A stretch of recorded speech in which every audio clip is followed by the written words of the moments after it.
Hi, and welcome to another short interview. Today I'm joined by Thomas. I met Thomas at the Free Silicon conference in Paris last year, and he did a great presentation about using X-rays to do 3D imaging of chips. But unfortunately, his talk wasn't recorded. So now I'm getting him on to do a little chat, and also we're going to be doing an experiment together later on this year. So Thomas, welcome. Hi. Yeah, it was such a shame your talk, something went wrong with the recording, because I thought that was one of the most interesting, at least for me, talks at the Free Silicon conference. Thanks. Do you want to tell us a little bit about, give us a little recap of what that talk was about and maybe show some pictures? Yeah, so maybe I can show some slides. Okay, maybe a bit about me. I did my PhD in computational imaging, and it was in the visible light domain. I was building these computational microscopes. So the goal is to enhance the imaging performance as best as you can beyond the limitations of the optics and so on. And then I moved into the X-ray domain. So now I'm doing my postdoctoral work after my PhD. So I'm applying the same computational imaging concepts for X-ray imaging. And today I'll introduce what it means to do computational imaging, and then this will give some context further on. So computational imaging is not image processing. So for example, Photoshop, you can think of that as image processing. So you take an existing image and then you try to enhance it. Computational imaging, though, it tries to produce a good enough image in the first place. So for example, Photoshop cannot increase the resolution beyond what the imaging system was able to capture. So my goal is to create an imaging system that can increase, let's say, the resolution or contrast of images that would not be possible with post-processing. And so one limitation in imaging is that of a lens. So when you illuminate, for example, a sample under a microscope, it scatters light in every single direction. And then, so the quantity of this light, the amount of this light that you can capture will determine the resolution of your images. So for example, you would need to make large enough lenses to collect all of the light and to achieve the desired resolution. Now, in the visible light domain, we have lots of experience making these lenses, so it's easy for us to reach the resolution limits that are possible in visible light domain. But with X-rays, it's really hard to make lenses that can do that, because X-rays, as you know, for medical imaging, X-rays can penetrate to the whole human tissue, when doing an X-ray scan. So they also penetrate through lenses. So it's extremely difficult to make a lens that can capture all of this scattered light and make a reasonable image. So in X-rays, these lenses look something like that. This is a Fresnel zone plate. This is a binary structure which either fully transmits light or absorbs it. It's made, for example, using gold. And as you can see, as the further you go towards the edge, the smaller the structures get. And the size of these structures, the smallest structures, will determine the resolution of your imaging system. Now, typically, X-ray microscopes are limited to 50 to 100 nanometers in practice. So, because manufacturing these tiny structures is really hard. If you would like a 1 nanometer resolution, your structure size should be a nanometer. And I think currently nothing like that exists. So computational imaging, what is that? So rather than trying to manufacture better and better optics, which will eventually lead which will be fundamentally limited at some point by our manufacturing capabilities. So what we do is we remove the lens entirely. So we capture you can say, raw information that is scattered by the sample once it's illuminated. And typically it looks gibberish. So it's just some speckle that you capture with your camera. But, physicists have been working on understanding how light interacts with matter and how it propagates in space for a long time. So we actually know how light propagates. We know what lenses do in practice to the light, and we know how the image is transformed. So by capturing this gibberish, you can recover the true image by using computer algorithms and the knowledge of the underlying physics. So we can think of lenses as being analog converters that convert this light into an image, and what I'm doing is digital conversion from this gibberish that we collect into images. And there are multiple methods that can do this. Holography is one of them, for example. I work on a technique called tychography, but I'll not go into details how that works. And by using these techniques, I can collect two-dimensional images of various samples using X-rays that whose resolution goes beyond what is capable with conventional X-ray optics. And then, of course, once we can collect a 2D image, you can do tomography. Yeah, so this is the chip that we can capture with our method. So it was an experiment done how many years ago? 8-9 years ago. So we imaged our detector. It's called an Eiger. It's a single pixel counting detector. And this is part of it that we imaged. What I want to show with this single photon. I'm sorry. Single photon. Okay, so you have like Yes. a normal style CMOS sensor or something, do you? No, this is a bit more advanced. So the pixel size here are quite big. So they're 75 microns in size. So I think here you see, based on the scale bar, you can see each block is a single pixel. And these pixels are large compared to a CMOS camera, but they are capable of counting individual photons. So the number of pixels, like the intensity of pixels on your image says how many photons you collected. Okay. Yeah. And then you need a very special light source, which I guess we'll get to that in a bit. Yes, maybe a bit later. Yeah, I can speak about that as well. Okay. Yeah, so we can capture images of whatever. It can be biological tissues. In this case, it's a chip, and we can fine-tune the resolution that we want. We can go below 10 nanometers or image at 100 nanometers. And since we're scanning the field of view of the sample, we can image as large of a sample as we want, as long as the time permits. And another advantage of this technique is that it's quantitative. So we can actually say what materials are inside the image. So for example, here, a white could represent copper. This grayish color represents silicon, and so on. So yeah, we can also quantify elemental materials within. That's interesting. Can you tell the images. difference between P and N-type doped silicon?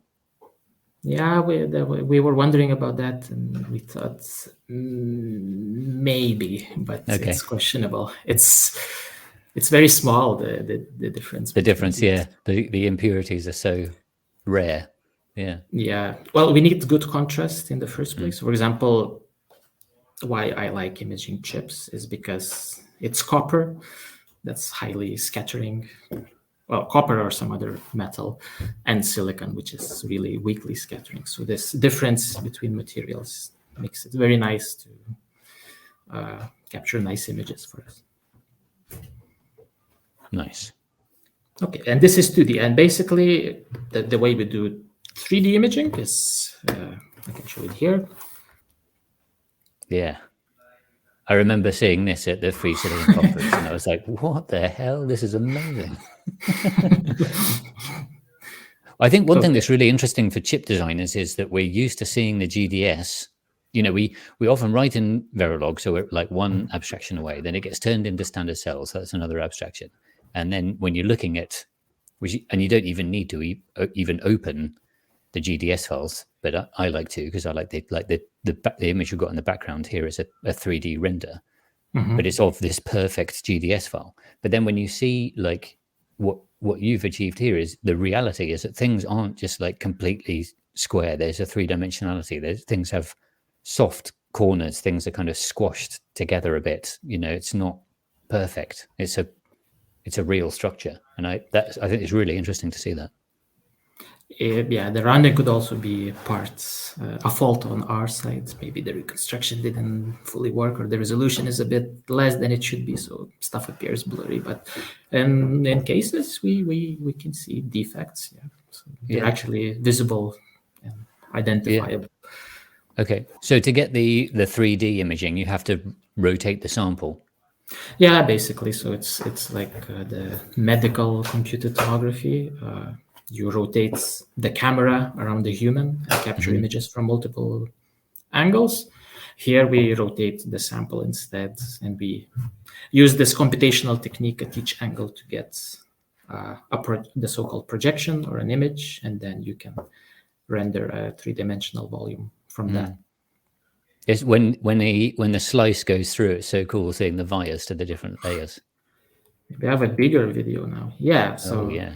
this is an old chip that we image, but it was a commercially purchased chip that we polished down, extracted the sample. I think it was an Intel chip, 22 nanometer technology. And yeah, we took an image. The resolution at that time, and even now, I think it's really good, 15 nanometers. So yeah, we were able to resolve everything down to the transistor level. Chips nowadays, so I think the last image had a 7 nanometer FinFET technology, and I think they're approaching 3 nanometers or 5 now. So our resolution also must keep up with these changes. Yeah. Another thing I really like seeing is how you see each layer gets bigger than the previous layer, which I think is an easy thing to kind of forget. And that's why the top level masks are cheaper than the bottom level masks. Mm-hmm. For me, it's super impressive seeing this, because before I didn't know much about chips, and then I realized how the manufacturing precision and scale is just incredible. Yeah, mind-boggling. I know. Even designing chips, I'm a bit surprised people are able to do it, because we're working on making that easier. One day you can do an image of your own chip. I'll help you tape something out. Nice. Okay, so this was 3D imaging. What do you have next? Yeah, and then I can talk about Tell the us synchrotron. about the synchrotron. Yeah. Okay, so this is the facility I work in. It's called the synchrotron. Electrons are being accelerated inside it, and then when they change direction, they emit X-ray radiation. So along this circle, there are many stations that do experiments called beamlines, and I'm part of one beamline called CSEX. So this is one image of how the beamline looks like inside. On the right, you see this thin metal tube going inside the box. So that's where the X-rays are coming from. So the X-ray beam is really, really small. It's not big at all. This black thing is our experimental station, or one of them. And then on the left, there's a big metal tube. It's called a flight tube, which is operated in vacuum, so that when the sample scatters X-rays, they enter this tube and they propagate to the detector in the vacuum. And we do this because if X-rays propagate in air, they get scattered a little bit, and that reduces image quality. So, high precision, everything is in vacuum. And so it's the detector at the end of that barrel then? Yeah. Okay, and then the sample is inside your black box, and that's where you can rotate it and so on, position it. Yes, it's inside the black box. So it's basically just a scanning stage. I mean, basically, it's a really advanced scanning stage, really precise, but it just rotates and moves the sample around. Okay, but it has interferometers. It's a little bit like a scanning electron microscope in that you've got to pump it down to a vacuum, and you're manipulating a sample inside this little space, but instead of using electrons, you're using X-rays. Yeah, but the sample itself is not in vacuum; it's still in air. It's just once the light leaves the sample, this tube is placed as close as possible so that X-rays propagate as little as possible through air. So maybe that makes it like quicker to change samples, then, that you don't have to pump up and down the and it allows other things as well. So we can put a heating stage where the sample is being heated to 600 degrees, for example. We can do humidity experiments and so on. So if you're not operating in vacuum, you have freedom to change the sample environments a lot. So that's nice. One thing that is quite interesting with electron scanning microscopes is that you can actually run a circuit or a design while it's in the instrument, and you can actually see the flow of electrons in a way. Is that something that because the flow of electrons is creating these small electric fields, and then that's having an effect on the electrons that are impacting and bouncing off? Is the same thing at all possible with X-rays, or is it they don't interact at all? Yes, I think it's possible. Well, at least, okay. So we've measured batteries charging and discharging, but I don't know if we can detect the actual charges themselves rather than the effect they have onto the battery. But people do measure magnetism and polarization and things like that. So maybe it is possible. I should check. I never thought about interesting. measuring. Yeah, because so maybe now is a good time. So do you have any more slides that you want to share? Yes, I don't know. I thought maybe there's a time for them or not. Yeah, sure. Yeah. Okay. Yeah. So I showed that you can do tomography. So you rotate the sample in front of an X-ray beam and capture these so-called projections. But chips are quite large or quite wide, so they're thin and flat. Depends kind on of your big relative scale, doesn't it?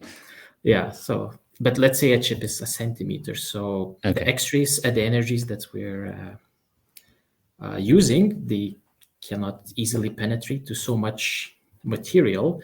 So the X-ray beam will get attenuated quite a lot. And another issue is that the fundamental physical limitations of our imaging technique requires samples to be of a certain thickness, whereas a centimeter is a bit too much for, I don't know. I don't think anyone has ever imaged a centimeter thick sample at the resolutions that we're talking about. So I don't think it's even possible. So doing tomography is kind of unrealistic. And so, for example, on the right, you see the typical samples that are being used for X-ray tomography in our beamline. So this pillar is 10 micrometers in diameter, which is thinner than a human hair. And so people bring samples like that for us to image. And so you have to prepare the sample first, like cut out a little core or something. Is that with like plasma etching, or how do you do that? So at least here in Polcher Institute, we have an electron microscope facility. So we use focused ion beam milling to cut out tiny pillars. Yeah. So the sample extraction itself takes probably a day. So it can get quite involved.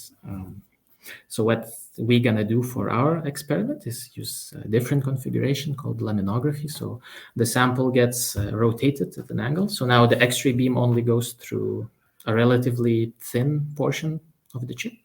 And so it doesn't violate any of the requirements.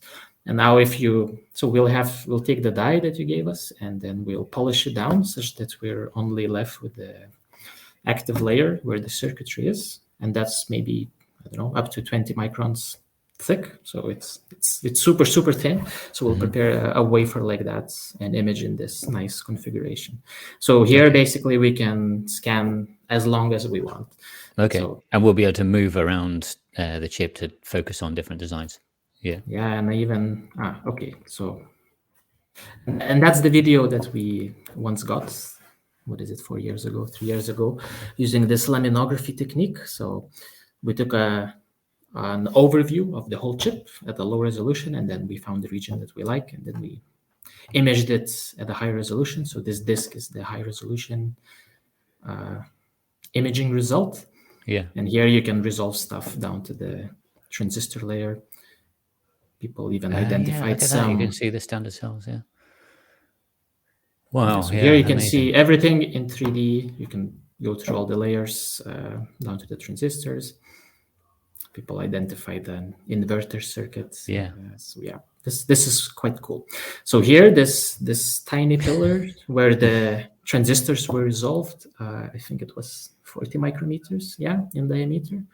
And in the experiment that we'll be doing with your chips, we'll aim to image at least 1 millimeter squared. So 1 millimeter in diameter. So much, much, much bigger. And I think it's gonna look quite cool. And this. Okay, there it is. One of my last slides. This is your chip that we're gonna image. Yeah.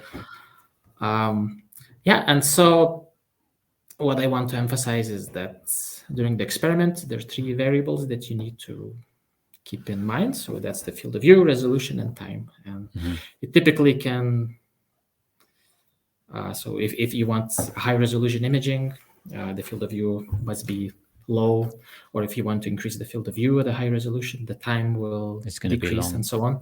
So there's always trade-offs that we need to keep in mind. Yeah. And maybe just to get appreciation of what we're doing. So we imaged a 5 micron diameter chip at 5 nanometer resolution, and it took us 2 days. So let's say, so this was a new 7 nanometer technology chip. So now let's see if you want to map out the whole chip like that and do some inspection for defects and so on. Yeah, it would take years of imaging. And we have the state-of-the-art equipment, so I think no one in the world can do faster than we can, and it would still, in the end, would take years to do that. So part of this experiment that we want to do is to try to cut down this time, because chips are special structures. They have directional, they scatter lights strongly only in a few directions, depending on where the circuitry is pointing to. So, and this typically happens only at a few select angles. So we'll try to exploit this special, unique feature of chips that wouldn't apply to any other sample type, and try to cut down imaging times quite significantly. I mean, it will still be far away from what people would want to do, let's say in Samsung, to inspect their chips, but it's moving closer in that direction. Yeah. Great. Okay. Well, we can pick one of the designs on this. So that's my first ever ASIC.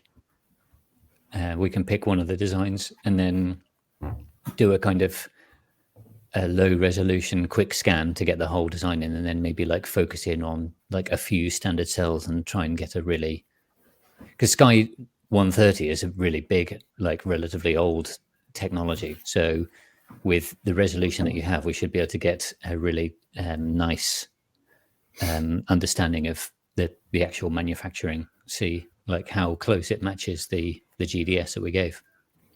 Yeah, so since it's an older technology, we can image at a lower resolution than what we might typically do, and this allows us to do a big field of view. So multiple of these circuits can be imaged during the imaging time that we have. So yeah, that will be interesting. Yeah. So the plan is I'm going to come over to Switzerland, and we'll make a video showing the beamline. You've already asked for permission for us to shoot a video in there, so that'll be really cool to see particle accelerator. I've seen one in Berkeley, the Advanced Light Source, but it'll be cool to make a video about one. And then, we can get some amazing 3D images of my first chip designs. So cool. I guess after you've done the scanning, how long does it take to crunch the data and produce the images? If it's standard operation, you get the images as the measurement is going. Okay. So the same day, but amazing. Here we'll have to see, since there will be a lot of experimental new methods developed for the analysis. Great. It might take a while. So just to end then, maybe you can explain why is this interesting to you? Okay, so part of the reason why I'm employed here is to push the resolution of X-ray imaging. And as I mentioned before, circuits are really nice samples because there's mostly, the contrast is really good. So you have metal connectors and silicon in between. And this allows you to get really good signal. And this is good for high resolution imaging. So this is one thing.